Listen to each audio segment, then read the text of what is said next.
I was adopted by my mom and dad, the ones who took care of me since I was little. But sadly, they both passed away in a very bad car accident. Now, I feel like I have no one. My siblings don't treat me like a real brother or sister. They call me the fake one. Then, a huge fight started over who gets what from our parents' stuff. They think I shouldn't get anything because I'm not related by blood. Well, guess what? I'm not giving up easily. Have you ever thought about how different life would be if you were born into a different family? I think about it a lot, especially when my own family makes everything so hard. They've isolated me from the world outside. I don't have friends, and I don't have any family who would stand up for me when things get tough. It's my own family who's making my life so difficult. Let me tell you about my life. My parents adopted me when I was just a baby. We don't have any pictures from that time, but I've always known them as my mom and dad. They loved me so much, and if they could, they would have given me the best life ever. But I have 3 siblings who refuse to accept me as part of the family. To them, I'm an outsider who doesn't deserve to be treated like family because we don't share the same blood. My siblings have treated me terribly for as long as I can remember. The only thing that kept me going was how much my parents loved me. Even though I was the middle child, they never made me feel like I didn't belong. They celebrated every little achievement of mine with such joy and grace that it made me feel special. But my siblings, they've always made me feel like garbage. They never cared about how I was doing or what was going on in my life.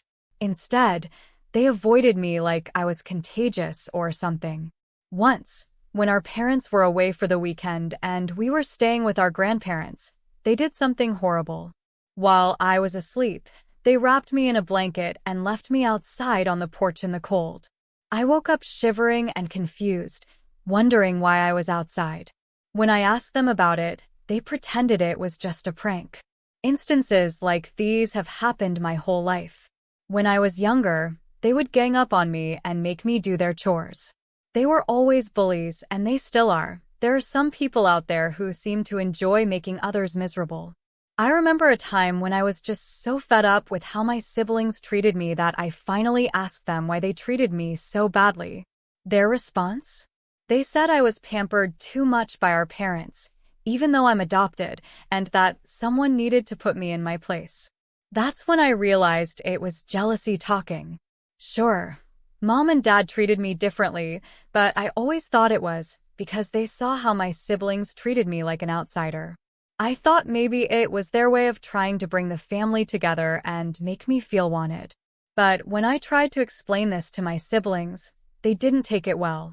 Instead, they spent the whole week playing pranks on me. That's when I learned to keep my opinions to myself. What bothered me the most was that my parents never took my side, even when I told them what was going on. They never disciplined my siblings or told them to stop. Sure, sometimes they'd give them a glare in public, but most of the time they just ignored it and called it sibling rivalry. High school was the worst. We were all around the same age, so we were in the same grades. But while my siblings hung out together, I was always left alone. I'm a bit of an introvert, so I didn't have many friends. And whenever my siblings saw me sitting alone, they'd either sneer at me or laugh. It wasn't the way siblings should treat each other, but I got used to it. They were bullies, plain and simple. They never did anything outright mean, but they made sure everyone knew I didn't fit into the family. And because our school was small, rumors spread fast. The other students were super judgmental, coming from families with very conservative views. Anything out of the ordinary was a big deal, and I was just tired of it all. But I had to accept it, because that's just how things were. Because my own siblings had the same mindset, they never let me forget that I wasn't really one of them because I didn't share their DNA. But strangely, it didn't bother me as much as they hoped it would. My lack of reaction seemed to annoy them even more. So, they decided to come up with something bigger. One day, I arrived at school to find everyone staring and whispering about me. It was confusing because while people did talk about my strained relationship with my siblings, it had never been this intense. When I got to class, my seatmate told me that my siblings had spread the rumor that I was adopted. Within hours, everyone knew that I wasn't biologically related to my siblings. That day was probably the toughest in my high school experience. People openly discussed my family situation, expressing confusion about why my siblings treated me so poorly. Some didn't care about my adoption and treated me the same as before. But there were many who weren't happy about adoption in general. One classmate asked me directly if the rumor was true, and it hit a nerve. I explained that I'd been with my family since I was a baby, and just because we didn't share the same blood didn't mean they weren't my family. But when my brother, who was in the same class, overheard, he denied it vehemently. It was clear where I stood with him, and the whole school wasn't treating me kindly.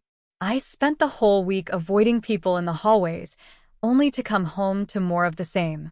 Frustrated beyond measure, I finally confronted my parents. I asked them to contact the adoption agency to either take me back or find my biological parents. Their panicked reaction turned into a big ordeal. My parents lectured my siblings on their behavior, but it only seemed to make them angrier. Mom tried to get them to apologize, but it felt empty.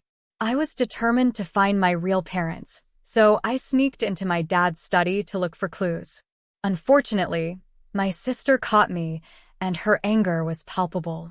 The tension in our family was still thick from the previous fight, and I didn't want to escalate things further. But the desire to know my true origins was consuming me, leading to more conflicts and secrecy within my own home. When my sister tried to drag me out of the study, I instinctively grabbed her hand to stop her. I wanted to explain that I was searching for information about my biological family because it seemed like nobody in my current family wanted me. But instead of understanding, she took me straight to our parents' room and told them everything. The shock and disappointment on their faces is something I'll never forget. All my life, I've strived to make my parents proud and never give them a reason to be disappointed in me. But that day, I crossed a line. I wanted to be a good daughter, but I also needed to know about my real parents, why I was given up for adoption, and why my siblings didn't like me. Most importantly, why were my parents hiding everything from me? It just didn't make sense. It's been a week since that incident, and my parents are still reeling from it. It caused a huge fight between us because I demanded answers about my past. The more they tried to hide it, the more I wanted to know. Meanwhile, my siblings have become even meaner, especially at school. I've become more of a loner, and the gossip and whispers only fuel my frustration. People at school use my adoption as a way to insult me, like when a guy I accidentally bumped into used it to mock me for something unrelated.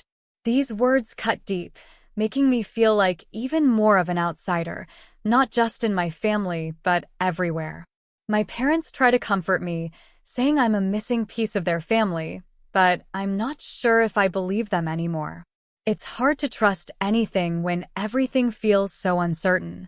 Update: it's been a few months since the incident. Things have calmed down, and I've agreed not to pursue information about my biological family again. I've realized I need to let go of the past and be grateful for the family I have now. My siblings are still the same, but my parents are cautious about anything related to adoption. They don't want to trigger another episode like before. I attempted to search for my biological family, despite assuring my parents that I wouldn't. But they still seemed unsure. Then, a month ago, my life changed dramatically. My only support, my parents, were gone forever. We received a devastating call from the principal's office at school informing us of their passing in a car crash. Our world shattered, and the cries echoed through the office. Trying to make sense of it was futile. Our parents were our greatest source of happiness and inspiration, and now they were gone. For me, they were the only real family I had. Amidst the grief, my siblings found solace in each other. But for me, there was no one. Instead of support, My siblings made me feel even more isolated. They mocked my tears, reminding me that I cried over fake parents, not real ones. The constant fighting only added to the pain. Things took a darker turn when my siblings decided to exclude me from the family business. Our parents hadn't left a will, so legally, the business belonged to us. But they kicked me out, telling me I had no place there. It was crushing, especially since Dad and I had talked about me taking over the business. Their selfishness led to more fights, as they refused to acknowledge Dad's intentions. Now, 3 years later, life hasn't been easy. My siblings constantly remind me that I'm only part of the family on paper. They exclude me from family activities, and their constant reminders of my outsider status became too much. In my final year of university, I decided to leave. I couldn't bear to hear about how I didn't belong or force myself into a family that didn't want me. I worked hard on my college applications and got accepted to a university far away. Since moving, I haven't had meaningful conversations with my siblings, nor have they made the effort to reach out to me. The distance has brought some peace, but the scars of rejection and isolation still linger. Even though my relationship with my siblings was strained, we still had the basic sibling instinct to ensure each other's well-being. However, they had their reasons for not wanting me to end up like our parents. Part of the inheritance money went to me, and they often tried to convince me to give it to them. Over the years, I watched them spend their share recklessly on parties, drugs, and gambling, without regard for the value of money. I chose not to interfere and focused on my job, using my inheritance to cover my expenses. But this year, I discovered that their spending habits were spiraling out of control, squandering not only their share, but also our parents' hard-earned money. It wasn't what Mom and Dad would have wanted. Despite our strained relationship, I felt compelled to intervene. I texted them, urging them to get their act together. Their response was harsh, reminiscent of how they treated me as a kid, bringing back painful memories. Driven by a mix of personal experiences and media influence, I revisited my search for my biological family. In my dad's study, I stumbled upon a file from an adoption center. Although it didn't mention my name, I assumed it was mine. But when I visited the center, they had no record of me. It left me puzzled about why my parents had that file. Nevertheless, I persisted in my search, hoping to uncover the truth about my origins. Update: another year has passed. I've graduated college, secured a good job, but my quest to find my real family remains unfruitful. Despite months of searching and inquiries, there's still no clue. I was almost ready to give up until someone suggested a DNA test. It was a revelation. I realized I didn't have to exhaust myself trying to trace my adoption records. It's a new lead, and I'm hopeful it will finally provide the answers I've been seeking, that I should stay out of family matters, essentially admitting that they considered me an outsider. Additionally, I had the DNA test results proving that I was the biological child of our parents, while they were adopted. This was crucial evidence in my favor. The court case went in my favor, and I reclaimed what rightfully belonged to me. Seeing my siblings' faces as they realized they were losing everything was immensely satisfying. They were experiencing the same helplessness and uncertainty that I had endured for years because of their mistreatment. But my revenge didn't stop there. I ensured that they faced consequences for their actions. I made sure they understood the pain they had caused me by making their lives equally miserable. It wasn't just about getting back at them, it was about making them understand the depth of their wrongdoing. Now, as I sit back and watch them struggle to rebuild their lives, I feel a sense of justice and closure. They may have thought they could treat me however they pleased, but they were wrong. I've proven that I am not to be underestimated, and I've reclaimed my power and dignity. As for me, I finally have peace knowing that I've stood up for myself and made them face the consequences of their actions. It's a victory that has brought me immense satisfaction and closure. From now on, I'll be living my life on my terms, free from the shackles of their cruelty, It's incredible how the tables turned on my siblings. All along, they believed they were entitled to everything because they were the biological children, while I, the adopted one, was left out. Little did they know that their own biological status would be their downfall. Firstly, their belief in their biological connection to our parents led them to dismiss any possibility of me having a share in the family property. However, their assumption backfired spectacularly when it turned out that they were the ones who weren't biologically related to our parents, while I was. Secondly, when I provided evidence of their adoption and pushed for DNA testing, they were forced to confront the truth. The results confirmed what I already knew. They were adopted, and I was the biological child of our parents. Lastly, I sought support from our grandmother, despite our distant relationship.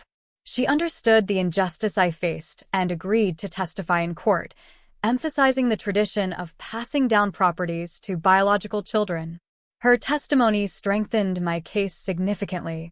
Seeing the shock on my siblings' faces as the court ruled in my favor was immensely satisfying. Suddenly, everything they had hoped to inherit was rightfully mine. It was a powerful reminder that karma works its way around. Reflecting on this journey, it's astonishing how my siblings, despite growing up together, never learned to accept me as part of the family. Their jealousy and mistreatment only fueled my determination to seek justice. In the end, their actions led to their own downfall. What's your take on this story? It's a testament to the resilience of individuals facing adversity and a reminder that kindness and acceptance can go a long way.